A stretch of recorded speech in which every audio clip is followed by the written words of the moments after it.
Yesterday we talked about testing a product and determining portions. Today we're going to talk about suppliers and price setting on 10-minute food truck training.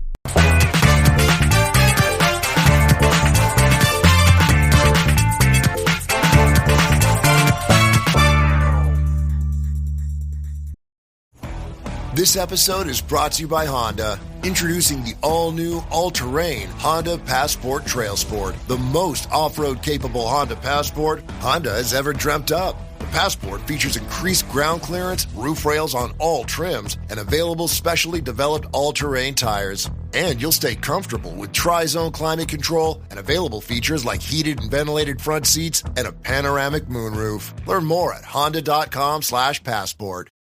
Hi, and welcome to 10-Minute Food Truck Training. My name is Bill Moore, founder of foodtrucktraining.group. All this week we're talking about menu, from determining your menu to costing to equipment to portioning. So today we're going to talk about sourcing supplies and setting some prices. Once you're confident with your menus and the ingredient portions, you should begin searching for high quality yet affordable sources for all of your food and all of your paper. Quality, availability, and pricing are important parts of this step. Vendors are often challenged with minimum orders when they look at national distributors like Sysco or GFS, Cheney Brothers, US Foods, and all the others.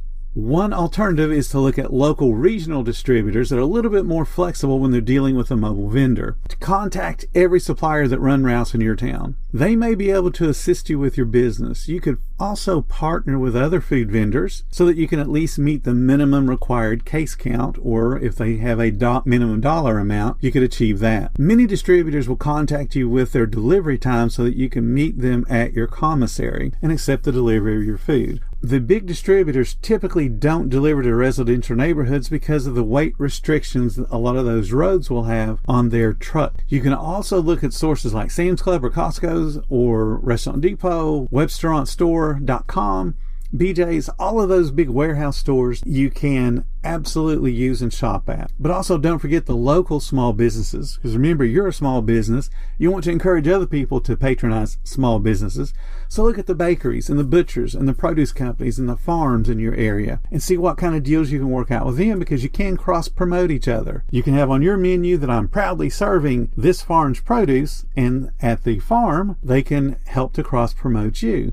Say, if you love our produce, go see Bill's food truck downtown. So you want to jump on the computer and do the research on the food distributors in your area, and you'll probably be surprised there's a lot more that come to your area than you realize.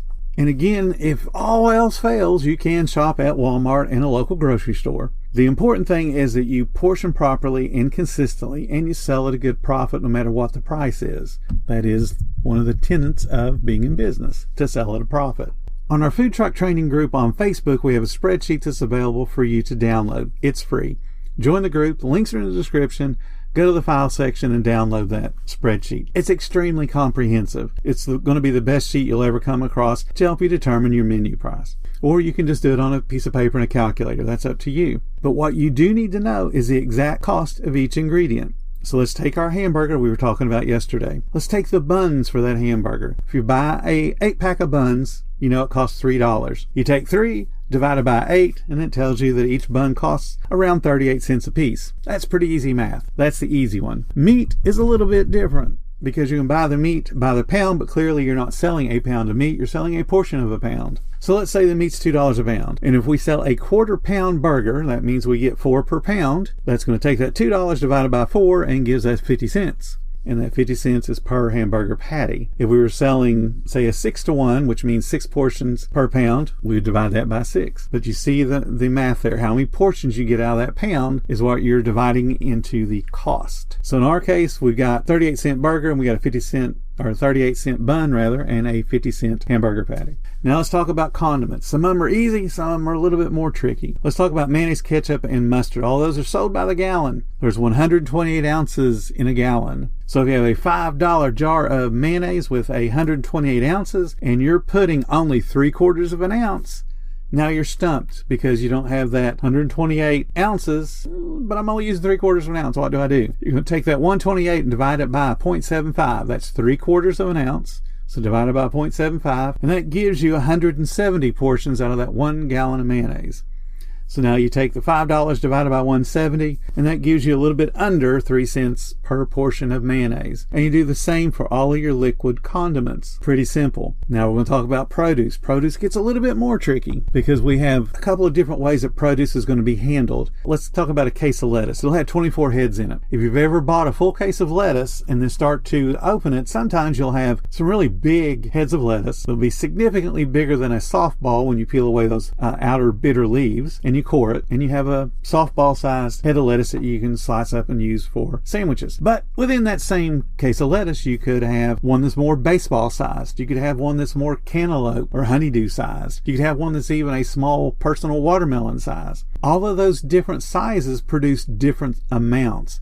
So what you've got to do on something like lettuce is come up with an average. So in our case, we said we're going to slice it. So we would take that case of lettuce and slice up the different heads and see about how many ounces, usable ounces, we get out of each head, and we call that an average. So that way we have a decent idea about how much a head of lettuce should yield, and therefore how much it should cost us.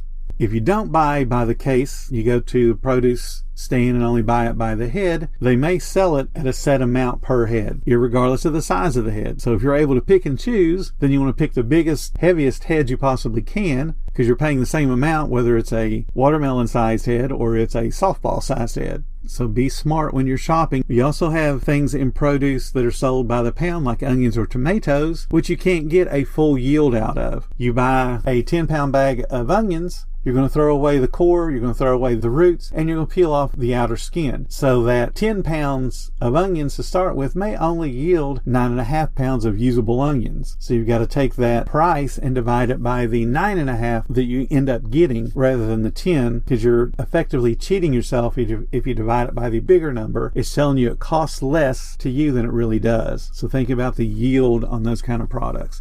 I've got a video that explains in detail on our YouTube channel, which is called Food Vendor Reality, and I've got 3 different videos on food costs that explain this in detail with lots of visual aids for how to figure out your produce. The bottom line is you need to know the exact cost of every portion that goes into your recipe, and there's no guessing.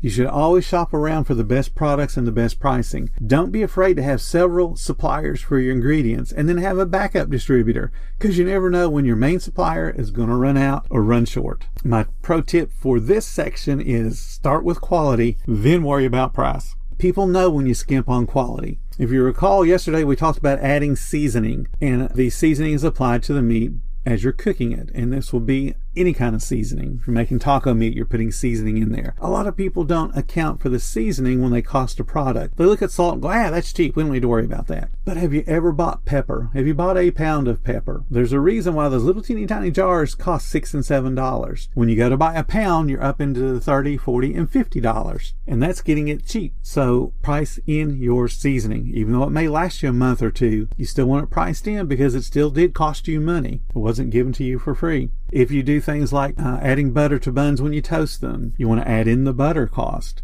or the bun oil cost, or the oil cost. You have to add in all the costs. So think about the recipe. So in our example recipe, we had a cheeseburger. Let's say that we added up all of those different costs and it comes up to $1.44 to make that burger.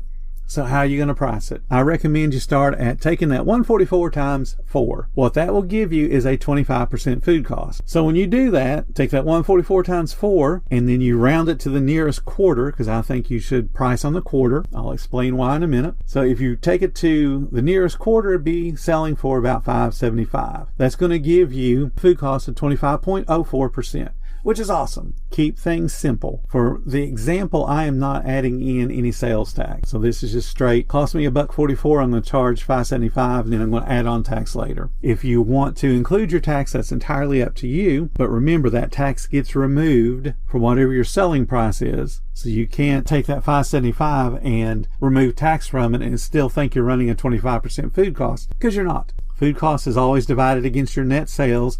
Your net sales does not have sales tax in it. So for my purposes, once I have the $144 in cost, multiply it times 4 to give me that 25% food cost. And then if I want to add tax, I'll add in the tax on top of that. And again, round it to the nearest quarter.